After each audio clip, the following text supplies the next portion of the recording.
Wassalamu ala sayyidina Rasulillah Sayyidina Muhammad ibn Abdullah wa ala alihi wa sahbihi wa man tabi'ahu wa walah wa la hawla wa la quwwata illa billah amma ba'du. Alhamdulillah, puji syukur kehadirat Allah Subhanahu wa taala. Ini malam pertama saya keluar ya, hampir seminggu di rumah. Allah lagi kurangin dosa-dosanya ya. Alhamdulillah, Allah masih kasih panjang umur, masih kasih sehat afiat, bisa kumpul lagi bersama para hadirin sekalian. Mudah-mudahan kita doakan semua yang sedang sakit diberikan ampunan oleh Allah Subhanahu wa taala, sakitnya menjadi sakit yang manfaat, sembuhnya sehatnya manfaat. Kita doakan juga orang-orang tua kita dipanjangkan umurnya oleh Allah Subhanahu wa taala fi taatillah, amin ya rabbal alamin.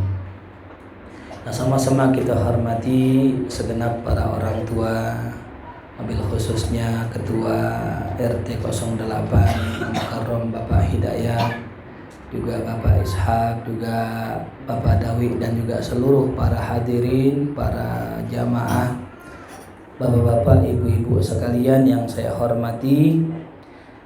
Kita melanjutkan pelajaran kita, masih membahas tentang syarah qasidah burdah. Kita masuk kepada bait syair yang kedua 20. Qala al-musannifu rahimahullahu ta'ala wa adama naf'alana bi barakatihi wa bikum fid dharain amin. Qala fasrif hawaha wa hadir an tuwalliyahu innal hawa ma tawalla yusmi aw yasimi. Berkata Al-Imam Al-Busiri, fasrif, maka palingkanlah, hawaha, keinginan nafsu. Beliau nyuruh kita untuk memalingkan keinginan nafsu. Wahadir antuwalliyahu, dan waspadalah jangan sampai dikuasai oleh hawa nafsu.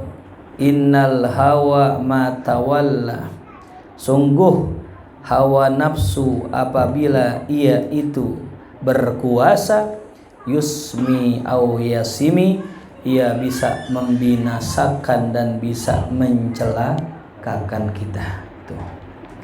Jadi masih kita masuk ya dalam pasal yang kedua, masih tentang membahas tentang hawa nafsu. Ya, karena begitu penting pembahasan ini. Saking pentingnya, kata Nabi kita Muhammad SAW, kalau manusia kagak ada hawa nafsunya, pasti dia bisa melihat kerajaan langitnya Allah. Kalau nggak ada hawa nafsunya. Kenapa? Kita ibadah tiap hari, sholat tiap hari, zikir tiap hari, ngaji insya Allah tiap hari, tadarus Quran tiap hari, sodakoh tiap hari, ketemu ulama tiap hari di masjid. Begitu banyak amalan kita, kok kenapa nggak nembus langit? Karena juga di sisi lain banyaknya kabut-kabut hawa nafsu. Makanya dikatakan tadi, kalau manusia nggak ada hawa nafsunya, maka pastilah dia bisa melihat kerajaan langitnya Allah. Makanya malaikat bisa melihat kerajaan langitnya Allah. Kenapa bisa? Karena malaikat kagak ada hawa nafsu. Nah itulah ya yang Allah janjikan pada orang-orang yang benar-benar pengen ngejauhin dari yang namanya ngikutin hawa nafsu. Ya, sebagaimana kita bahas di awal, yang namanya nafsu tiap manusia ada. Maka tadi dikatakan yang diinginkan oleh muallif di sini bukan ya famut hawaka, bukan matikanlah hawa nafsu, bukan, tapi fasrif, palingkanlah. Masalah kita ya malam minggu begadang, katanya jam 2 ada nonton bola, kelar paling jam berapa ya? 3:30. belum ngobrolnya kan ya, belum bikin statusnya. Ada jam 4 dah tuh. Kira-kira jam 4 tidur apa melek nungguin subuh? Nah, mulai dah tuh yang dibisikin, udah tidur aja, ntar gua bangunin. Subhanallah. Siapa itu yang bisikin? Itulah bisikan hawa nafsu. Ya. Ada perempuan cakep, nggak pakai jilbab, datang sama kita. Semalam habis istikharah kebetulan. Pas datang ke kita, ada yang bisikin. Wah, kayaknya itu hasil istikharah ente tuh.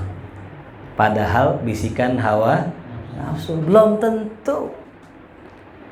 Jadi sebagaimana kata Rasulullah SAW, at-ta'anni minallah al-ajalah minasyaiton. Ya, santai, tenang, sumbernya dari Allah. Sedangkan terburu-buru sumbernya dari setan. Jadi kalau ngapa-ngapain, mutusin apa-apaan, jangan terburu-buru. Ya. Kalau mutusin sesuatu terburu-buru, pasti bisikan setan, pasti bisikan hawa nafsu. Ya, sering kali kita begitu. Pengen sesuatu kerjaan. Ya, biasanya orang pakai teknik nakut-nakutin. Ya, kayak contoh lah kita telepon sama orang, Pak, anak bapak tabrakan Pak. Kan dibikin takut tuh. Di mana Pak? Di rumah sakit ini, butuh sih segera duit, kirim duit transfer gini. Karena panik, nggak pakai akal, pakainya perasaan, dikirim transfer tuh. Ya. Nah jadi at-ta'anni minallah, tenang santai dari Allah, wal ajalah minasyaitan. Dikatakan dalam syarahnya, dikatakan oleh mu'alif, isrif hawa nafsik, palingkanlah hawa nafsumu an qalbik, dari hatimu. Ya. La tusaidha, jangan kau tolong dia fi mardatiha, untuk mencapai kesenangannya. Ya. Kata guru aneh gini, kita boleh pakai hawa nafsu, cuman yang diridoin Allah. Contoh, mau ngaji pakai nafsu boleh, datang ngaji. Ya. Mau makan pakai nafsu boleh, nyari bini pakai nafsu boleh. Kalau nggak pakai nafsu enak nggak kawin? Kagak jadi kiki, nggak jadi. Ya. Nggak jadi injam, nggak jadi kalau nggak pakai nafsu. Makanya dibolehkan orang pakai hawa nafsu, cuman kalau kita ibadah nanti nafsunya habis, jangan ninggalin ibadah. Ya. Kan kadang orang begitu ya, lagi semangatnya ngaji mulu, nanyain Ustaz jadwalnya di mana aja. Aneh ngajar malam Senin di sini, Selasa di sini. Aneh ikut semua saat. Oh. Bikin baju kaos fans Ustadz Paris. Oh, subhanallah. Saking gironya. Lagi giro. Diikutin ngaji semua. Ntar giliran nafsunya habis, satu pun kagak nongol. Tuh. Nah, inilah yang dilarang. Makanya kalau dalam urusan ibadah, ambil tengah-tengah. Kebanget dikit jangan, kebanget banyak ya jangan. Yang penting tengah-tengah, yang penting istiqomah tuh ya. Ngaji ya tiap minggu, wah mungkin kebanyakan kali. Karena orang Darul Muslimin katanya tiap hari ngaji mulu katanya. Di pulau dikiterin nih semua. Akhirnya udah ganti dah 2 minggu sekali, udah keseringan juga 2 minggu sekali, masih banyak mengaji dah. Sebulan satu kali itu ya. Karena ada ya orang begitu, pengajian setahun sekali. Pengajian setahun sekali, dapat ilmu apa itu ya. Dulu saya ngaji 1 hari 7 pengajian ya. 1 hari 7 pengajian, karena saya minta bapak saya, Pak mau nyantren dong Pak. Kata bapak saya gini, wah lu tuh satu sonib kagak nyantren jadi ustadz, begitu katanya. Bapak nyantren, Wah Walid nyantren, Wah Hamzah nyantren, Wah Mudin nyantren, kagak ada jadi ustadz. Itu Ustadz Muswanif kagak nyantren jadi ustadz. Waduh, saya mau ngomong apa saya? Bener juga sih emang. Saad Ali Hasan kagak nyantren jadi ustadz. Saad Sarifuddin kagak nyantren jadi ustadz. Saad Usman jadi. Kebanyakan di pulau, makanya saya mau nyantren nggak jadi. Kenapa itu? Yang penting lu belajar. Akhirnya saya nyari majelis tuh. Habis subuh ngaji sadusuk sini. Ngaji 2 kitab kan. Habis sadusuk kelar jam 7 ngetin lu ngeteh. Jalan Tenabang, ya, ke tempat rumahnya Kiai Syukur Yakub. Sampai ngaji dari jam 8 sampai jam 11, 2 kitab kadang 3 kitab. Pulang lohor sampai rumah mutolaah buat yang belajar malam. Sampai asar ke rumah Kiai Ripai, ngopi dulu sambil diskusi. Habis itu ikut maghrib, ikut satu musonib, keliling jadi sopir. Sampai isya malam. Malamnya ke rumah Ripai lagi. Itu. Cuman 2 tahun cuman 2 tahun tuh. Kenapa? Itu ekstrim itu. Ya. Tapi alhamdulillah manjada wajada. Ente nggak perlu nyantren kalau di pulau, nggak perlu nyantren. Yang penting sungguh. Cuman tadi itu kita harus ngatur semangat kita. Jangan sampai pakai hawa nafsu, semangat doang, akhirnya pupus di tengah jalan. Boleh kita semangat, cuman jangan terlalu semangat. Mau ngaji jangan langsung saat saya mau ngaji mantek aja, mantek. Lo nahu aja bolong-bolong. Kalau mantek bisa Bang Dayat R10 no sono. Wala tuwafiqha fi agradiha, jangan dukung tu nafsu dalam tujuannya. Wahdar in fa'alta kullama amarak, dan waspadalah jika engkau mengerjakan setiap apa yang dia suruh, antan qaliba alaik, dia bisa merubahmu. Wa tatahakkam fi kaifa sya'at, dan dia bisa menguasaimu bagaimana kehendaknya itu. Fatakuna qad wallaitaha alaik, maka sungguh engkau telah menjadikan itu nafsu pemimpinmu. Wa hakamtaha fika, dan engkau telah menjadikan dia menguasai dirimu. Fatakuna abda nafsik, maka engkau saat itu sudah menjadi budak hawa nafsu, la abda rabbik, bukan budaknya Allah Subhanahu wa ta'ala. Ya, kita kan Abdullah, hambanya Allah. Yang namanya hamba itu sami'na wa ata'na, disuruh maju, disuruh mundur, disuruh lompat, itu namanya hamba. Nah sekarang kita ini hamba Allah, apa hamba hawa nafsu, apa hamba dunia, apa hamba kerjaan. Ya. Inilah tugas kita, tugas para nabi, tugas para rasul, tugas para kiai, para ulama, ngingetin. Ya. Termasuk buat diri pribadi nih, jangan sampai kita jadi budak dunia. Siapa itu budak dunia? Orang yang lohor masih nyalain Grab, udah johor teng masih nyalain aplikasi. Ya. Udah azan masih dagang. Harusnya tinggal. Ketika kita bilang, ketika muazin mengatakan Allahu Akbar, Allah yang maha besar, Allah yang maha besar. Berarti dunia kecil, dagangan kecil, semuanya kecil. Tinggalkan itu. Makanya orang-orang Arab Saudi itu Masya Allah, ketika azan kita lihat tuh semuanya ke masjid. Karena apa? Allah yang paling besar. Ya, jadi kalau kata guru saya, orang yang meninggalkan sesuatu karena Allah, Allah akan balas dengan dunia yang lebih besar daripada yang ditinggalkan. Ya. Orang yang ninggalin sesuatu dunia karena Allah, Allah balas dengan dunia yang lebih besar dari apa yang dia tinggalkan. Ya. Ini anak-anak muda nih, yang ninggalin masa mudanya, kan dunia tuh. Ninggalin nongkrong, dia nggak nongkrong, ninggalin nonton, ninggalin ya main sama anak muda, dia buat ngaji, dipakai ngaji.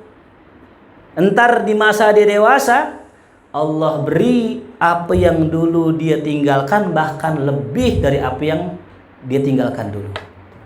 Ya. Jadi di saat anak muda dulu lagi banyak nongkrong, saya ngaji Pak.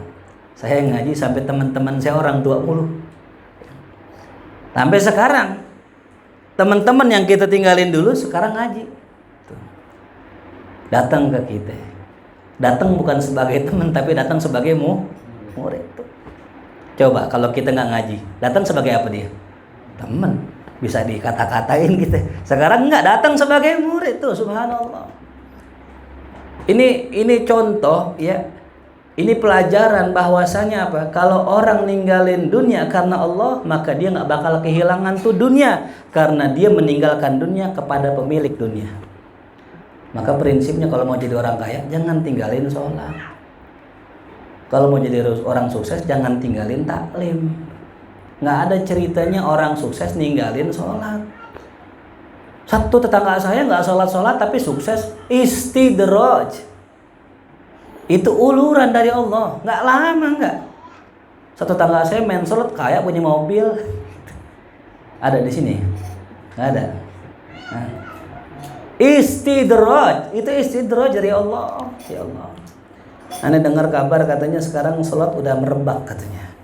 Pokoknya kalau dengar kata depo, nah itu dah tuh ya. Alamatnya depo katanya. Ya, saat ya. Si fulan saat main nih, ya Allah tuh ya. Inna lillahi wa inna ilaihi. Dikatakan dalam kitab Hikam, ma ahbabta syai'an illa wa kunta 'abdan lahu. Tidaklah engkau mencintai sesuatu melainkan engkau akan menjadi budak yang kau cintai. Itu. Kita cinta nih sama sesuatu, udah pasti kita jadi budak dia. Ya, siapapun itu. Sekarang saya mau tanya, pantas nggak kita jadi budak orang tua? Pantas. Orang tua kita yang lahirin kita. Maka bucin sama orang tua, pantas. Ya. Dikit-dikit mau pulang dulu mau nemuin emak gua. Emak mulu lu. Ya emak gua. Dulu emak gua masih gua di kandungan, emak gua ngajak gua mulu, kondangan diajak. Mau ngaji diajak. Sekarang giliran gua udah lahir gua mau inget emak gua enggak salah. Ya. Jadi budak orang tua enggak apa-apa. Yang kedua, kalau kita cinta sama guru, kita jadi budak guru. Enggak apa-apa guru. Masa mau nyelakain kita? Masa mau nyengsarain kita? Ya, bahkan Sayyidina Ali mengatakan, ya, man 'allamani harfan sirtu lahu 'abdan. Siapa yang ngajarinku satu huruf, aku jadi budak buat dia. Ya. Jadi kalau kita cinta ame sesuatu, pasti jadi budak dia. Nggak apa-apa kalau cinta sama orang tua, nggak apa-apa kalau cinta sama seorang guru. Yang masalah nih kita cinta sama dunia. Jadi budak dunia. Bukan kita yang ngatur dunia, tapi kita diatur ame dunia. Bukan kita yang ngatur kerjaan, tapi kita diatur-atur sama kerjaan. Bukan kita yang ngatur bini, tapi kita diatur bi. Ngomongnya kurang kencang, diatur bi. Bang Ijal, diatur bi.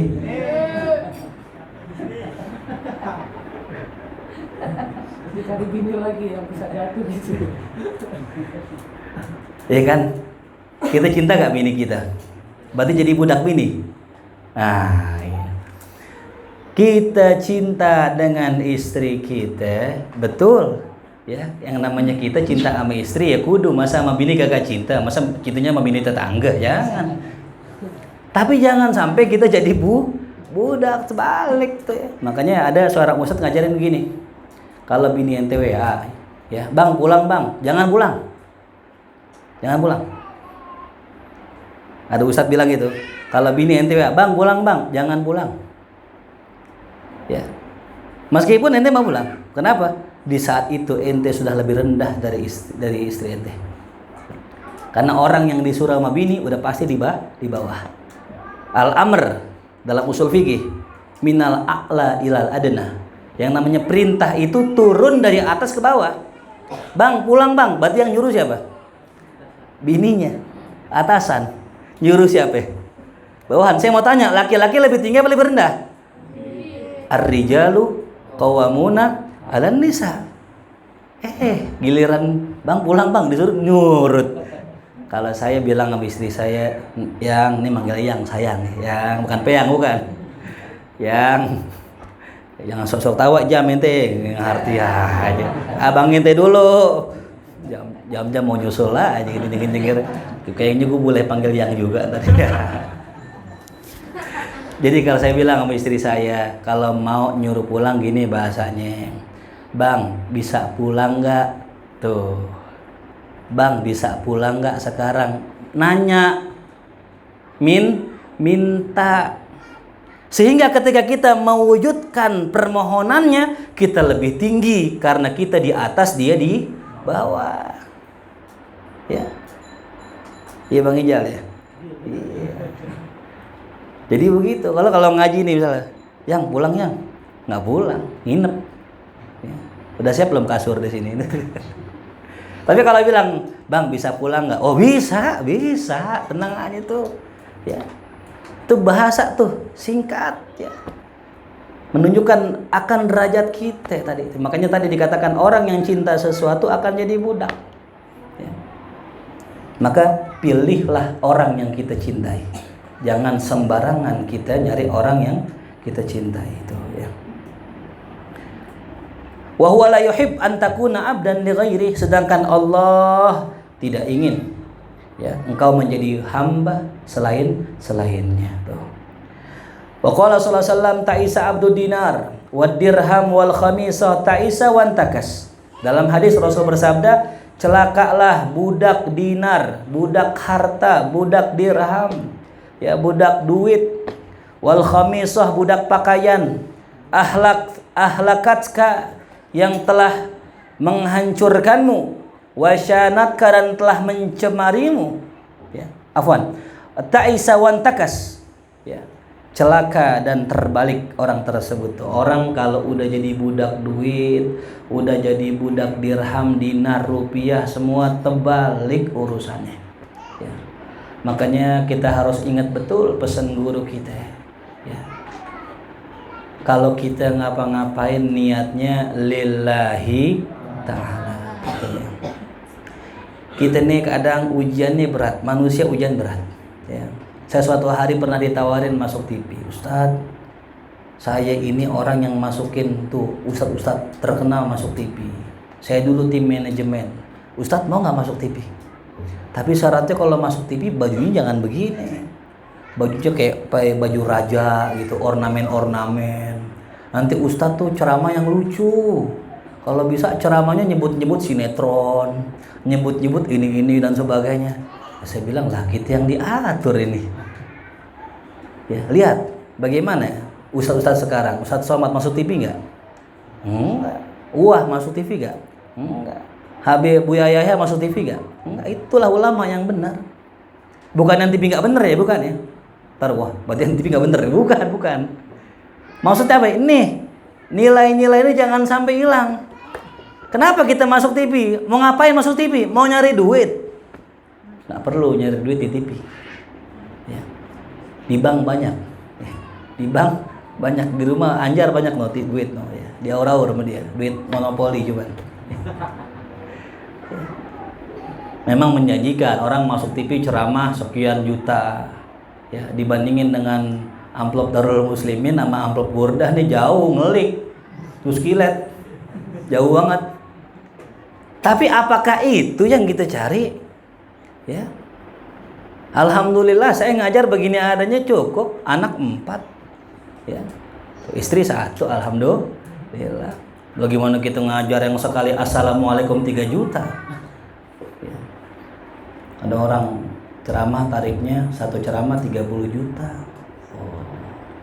Bang Ijal berhenti jadi ketua, uang aja ketua lagi dah, itu buat amplop kiai doang itu ada. Ya cuman bukan di sini, di daerah. Kalau di sini paling ya 5.000 dah ya. Tuh. Tapi itulah gara-gara hawa nafsu. Makanya dikatakan Rasulullah, ta'isa abdu dinar, celaka budak duit. Ya Allah. Ya. Wantakas dan terbalik tuh ya, berubah tuh. Yang semula ngomongnya haram, ini nggak boleh karena ada duit. Boleh. Ya. Yang saya pernah kisah dulu ya, ada seorang pemilik anjing nazar ya, kata ini pemilik anjing, kalau nih anjing aneh mati nanti aneh pengen nyolatin, yang nyolatin nih anjing, yang nguburin nih anjing aneh bagi duit. Nanya kiai boleh nggak nih anjing saya sholatin, saya kuburin? Oh nggak boleh, anjing nggak boleh, kalau orang boleh. Tapi kiai aneh ada nazar nih, kalau nanti anjing aneh mati aneh kasih duit orang yang nyolatin. Oh gitu ya, beda boleh dah ya, boleh ya.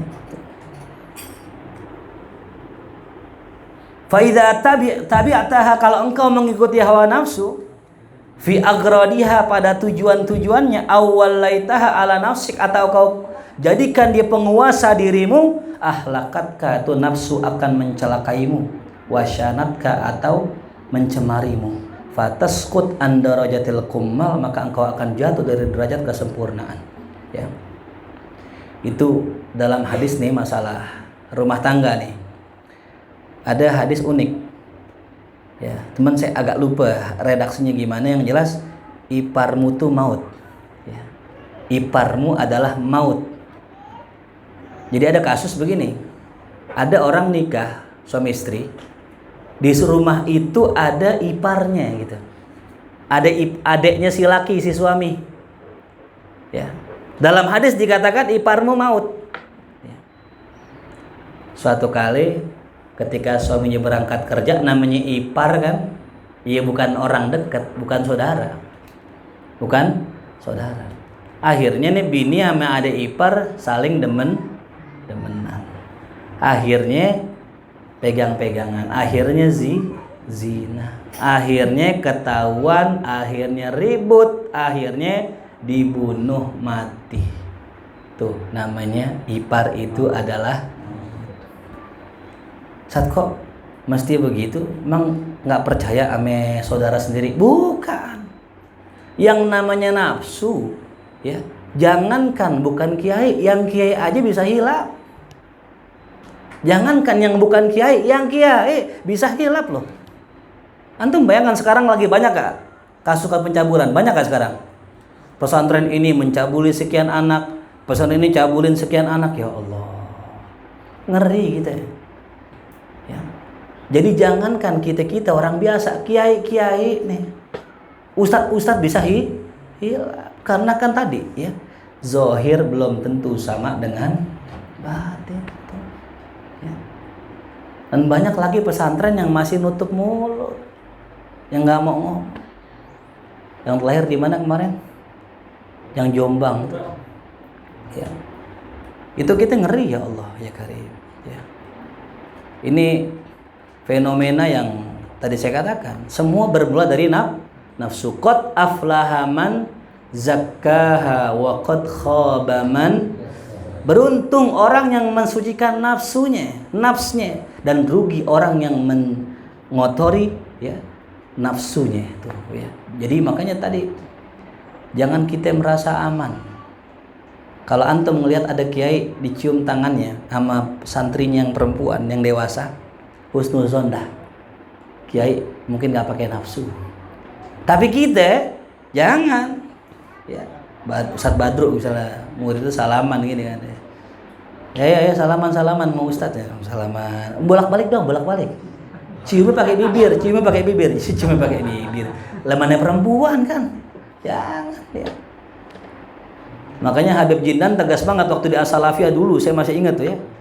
Kata Rasulullah, lebih baik tanganku tertusuk besi daripada bersentuhan yang bukan yang dengan mahramnya. Tuh. Ya. Jadi aneh berhusnuzon aja dah sama orang-orang ustadz ya, yang muridnya perempuan saliman gitu. Sebenarnya ya aneh husnuzon aja gitu. Tapi kita selaku orang awam jangan ngerasa aman. Orang yang merasa aman justru dialah yang paling dekat dengan ujian tersebut. Kata Imam Haddad dalam kitab Nasihatnya, orang yang merasa aman dengan su'ul khotimah, matinya su'ul khotimah. Ya. Orang yang merasa aman dengan zina, entar dia bisa kena zina. Contohnya gini, tenang aja, gue kan anak ustadz, masuk surga lah, gampang. Terpanggil aja bapak gue, Pak. Anak bapak nih di neraka gitu. Masih iya kagak masuk surga, Badru ya kak? Iya. Kata Badru makanya santai aja, bapak gue ustadz gitu kan. Lah, jangan ya. Tuh. Jangan merasa aman. Tenang aja, gue mah dari dulu nggak pernah pacaran, gue mah nggak bakal nafsu sama perempuan. Nafsu sama laki. Intinya nih, jangan sembarangan ngomong.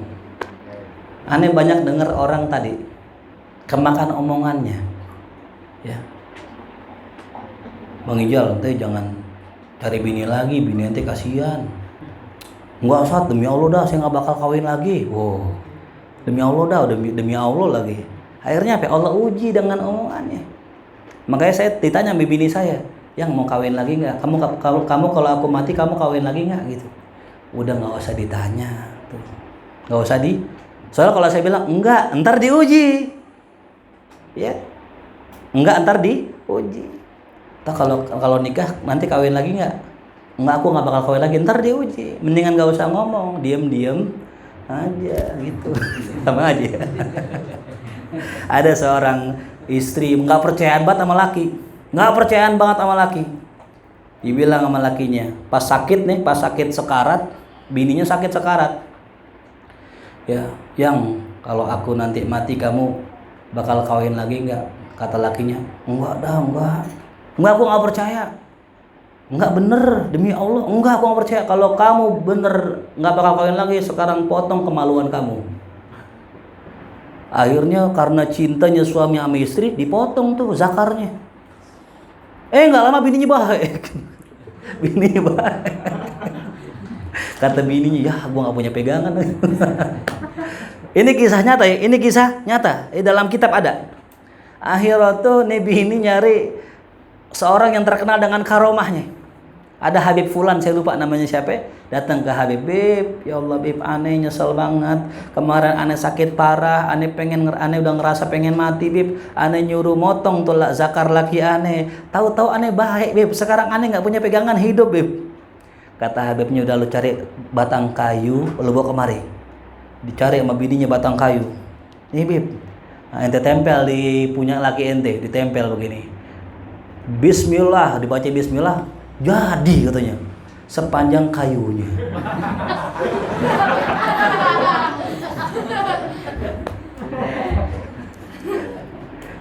Ini based on true story ya, itu di kitab, ada di kitab. Ini bukan kisah sembarangan ini.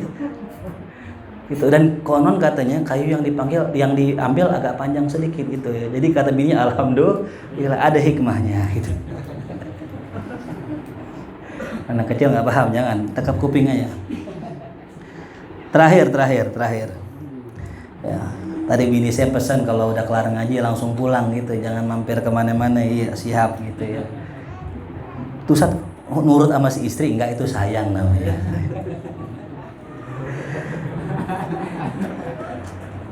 Wandur, lihatlah Ibn Ibad inda qaulil hikam min jahlil murid. Nih tulis nih, termasuk tanda kebodohan seorang murid an yusi al adab, ketika dia su'ul adab, fatu akharu anhul ukubah, tapi diakhirkan hukumannya. Fayakulan, dia berkata, laukana hadza su'u adabin yalakuti al imdad wa aujabal ib'ad. Seandainya ini namanya su'ul adab, pasti sudah putuslah bantuan dan sudah jauhlah saya dengan Allah. Jadi ada orang ngerjain su'ul adab ya. Kalau buat kita nih, yang dinilai Allah dosa atau pahala. Kalau buat aulia, yang dinilai adab ya. Jadi kalau misalnya kita nih lagi pengen makan misalnya, yang kita pikirin misalnya pengen makan, ke rumah Tommy, dia kayaknya masak tadi cium bau semur, datang. Itu buat orang kita nggak masalah, orang awam. Tapi kalau buat orang para aulia, ketika kita lapar langsung mikirin orang, mikirin makhluk, bukan mikirin Allah, itu udah su'ul adab namanya. Lagi susah, butuh duit, wah minjem kemana ya? Nah itu udah su'ul adab ya. Jadi baru kepikiran dunia aja udah su'ul adab. Nah ini buat sebagian orang nih, kadang-kadang begini, dia ngerjain maksiat ya, tapi Allah tunda hukumannya. Nah ini termasuk tanda kebodohan kalau dibilang begini, kalau seandainya gue salah, gue pasti udah bangkrut nih gitu. Karena ada sebagian orang bikin usaha yang haram, jalanin yang haram, tapi usahanya jalan-jalan aja. Itu bukan tanda usahanya bener itu ya. Itu tanda bahwasanya tadi dia kagak ngerti yang namanya hukuman itu nggak mesti langsung. Kan emang kadang-kadang istidraj begitu. Kayak orang dibiarin naik dulu, naik sampai naik atau jatuh. Ya. Kemarin ada orang terkenal, ya, masyhur, masya Allah. Tahu-tahu naik sampai naik, tahu-tahu jatuh. Kenapa? Kok bisa begitu tadi? Ya. Siapa yang cepat naiknya, cepat turunnya? Gitu. Siapa yang cepat naiknya, cepat turunnya? Gitu. Maka jangan cari jalan instan. Ya. Kita lihat guru-guru dulu deh, Habib Utsman bin Yahya sampai sekarang masih terkenal. Ya. Habib Zain, semua Abu Yadim Yati, guru-guru kita semua. Kenapa mereka bisa begitu? Karena mereka pelan-pelan tuh, ya, istiqomah. Dan mereka nggak main medsos. Jadi kalau kita terkenal lewat medsos, jangan bahagia, jangan girang. Jangan kita anggap kita mulia sekiranya kita punya 3 juta followers. Itu bisa jadi palsu itu. Ini kalau gue dibenci Allah, nggak mungkin follower gue 3 juta. Ya. Oh, Ustadz itu followernya cuma 1000, kok pasti dibenci Allah itu. Belum tentu, patokannya bukan itu. Ya. Ada orang ngukur sekarang gitu, ngukurnya dari jamaah. Oh, jamaahnya banyak nih Ustadz. Oh, pasti nih Ustadz dicintai Allah. Belum tentu. Oh, pesantrennya banyak. Oh, pasti dicintai Allah. Belum tentu. Oh, dia masjidnya gede, banyak tersebar di seluruh Indonesia. Belum tentu dicintai Allah. Oh, dia santrinya banyak, ini belum tentu. Karena dalam hadis ada, Inna hadzal din la yu'ayyidu bi rajulin fajir. Sungguhnya agama ini terkadang didirikan, dibangun, dikuatkan oleh laki-laki yang tukang maksiat. Naudzubillah. Kita kan nggak tahu sekarang ya, bagaimana orang-orang bermain tuh ya, dengan dunia dan politiknya. Padahal di bawahnya banyak bernaung umat. Makanya yang selamat sekarang orang-orang yang uzlah. Yang uzlah, yang menghindari dari pemerintah dan sebagainya, itu yang selamat udah. Walaupun kita nggak bisa bilang ini pemerintah nggak selamat, tapi yang jelas selamat adalah mereka yang uzlah, ya. Yang kerjaannya ngaji aja gini. Nah, saya pernah dulu ya tahun 2019 tuh waktu kejadian kerusuhan di mana tuh pemilihan yang apa namanya Bawaslu ya, yang perusuhan itu. Nah itu, waduh, ini gimana nih kita nih, bulan puasa kan tuh, malam bulan puasa saya ngimpi Jakarta rusuh. Ini sebelum rusuh, Jakarta rusuh, sono sini huru hara. Akhirnya saya masuk ke rumah, ya saya temukan ada orang lagi baca Quran, lagi tenang aja baca Quran. Orang lagi rusuh nih, dia baca Quran aja. Wah, akhirnya saya simpulkan, saya bangun, oh iya, yang selamat yang baca Quran. Saya kirimin WhatsApp ke grup-grup semua, ke Al-Badar, ya ke pengajian Mujahidin semua. Enggak, ke Al-Badar enggak. Ila Al-Badar doang yang saya enggak kirim. Semua saya kirim ke grup ini saya kirim. Pokoknya besok kalau ada demo jangan ikut. Di rumah aja baca Quran bulan puasa gitu. Karena gini. Nah, akhirnya tuh Al-Badar enggak kekirim. Al-Badar berangkat 7 orang. Ya, berangkat ke sana, ternyata ketangkep. Satu ketangkep, yang lain sisanya jadi diciduk semua gitu. Nah itu tadi, jadi kalau kita pengen selamat ya, uzlah ya. Uzlah bukan berarti ninggalin orang, maksudnya jangan ikutin yang lagi rame.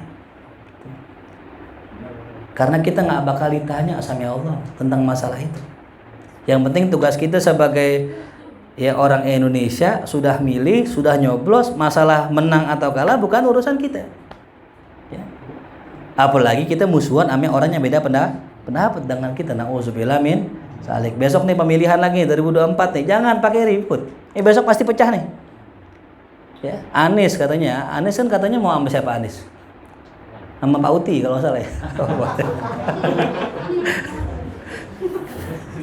Itu Anies Sono ya. Iya kan, ini besok pecah nih. Saya yakin pecah. Ini sengaja memang dipecah-pecah ini. Dan saya himbau buat semua para jamaah, jangan ada pengkotak-kotakan. Semua pilih sesuai dengan ilmunya, sesuai dengan keyakinannya, kalau bisa sesuai dengan gurunya. Ya. Jelas paham? Jangan sampai terpecah.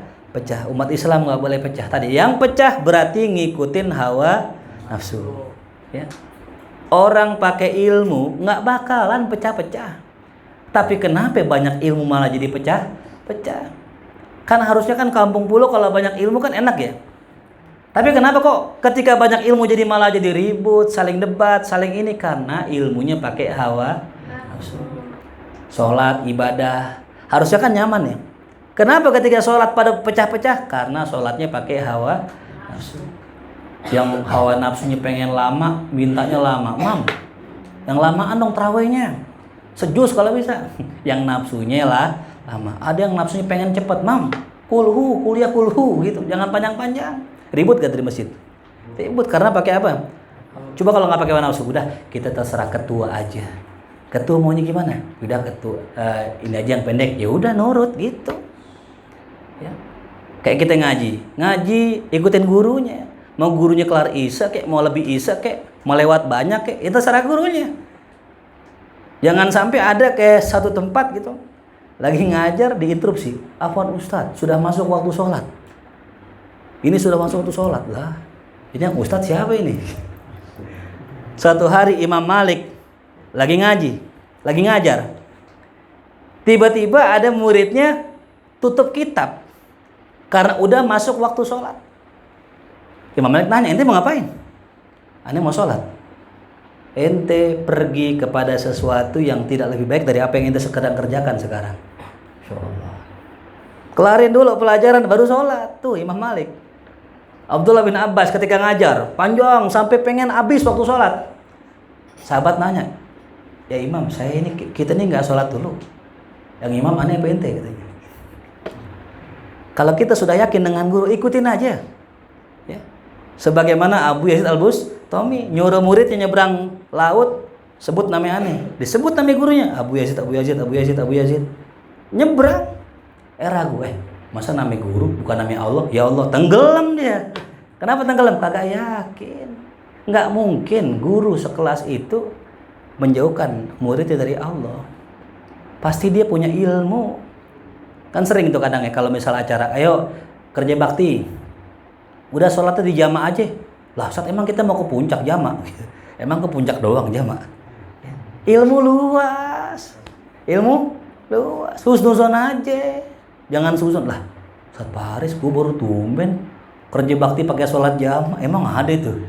Ente percaya gak sama dia? Tanya kalau nggak percaya. Ustaz, emang ada Ustaz? Sholat jamaah selain ketika kita safar? Ada di kitab apa? Fathul Mu'in, Fathul Qarib, bukan. Mausu'ah Al-Kuwaitiyah, Fiqhiyah Al-Kuwaitiyah. Kitab apaan tuh Ustaz? Kitab fikih. Berapa jilid? 50 jilid. 50. Semana ya? Sobono. Namanya Mausu'ah Fiqhiyah Al-Kuwaitiyah. Berapa jilid? 50 jilid. Nah tuh, lu baca dah tuh 50 jilid tuh. Ya.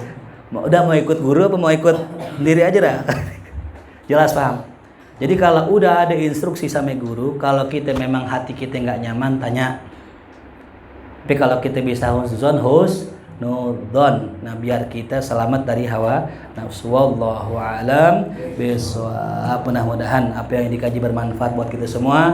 Amin ya rabbal alamin. Kita baca surat Al-Fatihah buat semua yang hadir, yang punya utang semoga Allah lunaskan segala hutangnya. Yang punya masalah Allah lunaskan, Allah selesaikan masalahnya. Yang sedang belajar Allah berikan ilmu yang manfaat. Yang sedang sakit Allah berikan sehat afiat. Yang belum punya pasangan Allah berikan pasangan yang soleh solihat. Yang rumah tangga Allah jadikan rumah tangganya sakinah mawaddah warahmah. Yang belum punya keturunan Allah karunia anak-anak yang soleh solehah. Yang belum punya kerjaan, yang sedang nganggur Allah kasih rezeki yang halal thayyiban mubarak. Ala hadhihi niyyah al-Fatihah. A'udzubillahi minasyaitonir rajim. Bismillahirrahmanirrahim. Alhamdulillahi rabbil alamin arrahmanir rahim maliki yaumiddin. Iyyaka na'budu wa iyyaka nasta'in. Shiratal ladzina an'amta 'alaihim. الله بحق الفاتحة سر الفاتحة كرمة الفاتحة افتح لنا أبواب الخير واختمنا بالخير واجعل وذرياتنا من أهل الخير اللهم انفعنا بما علمتنا وعلمنا ما ينفعنا وارزقنا علوما تنفعنا في الدين والدنيا والآخرة اللهم ثبت قلوبنا بالإيمان وثبت قلوبنا بالإسلام وثبت قلوبنا بالتوحيد وثبت قلوبنا بالمعرفة ربنا آتنا في الدنيا حسنة وفي الآخرة حسنة وقنا عذاب النار صلى الله على سيدنا محمد وآله وصحبه وسلم والحمد لله رب العالمين اللهم صل صلاة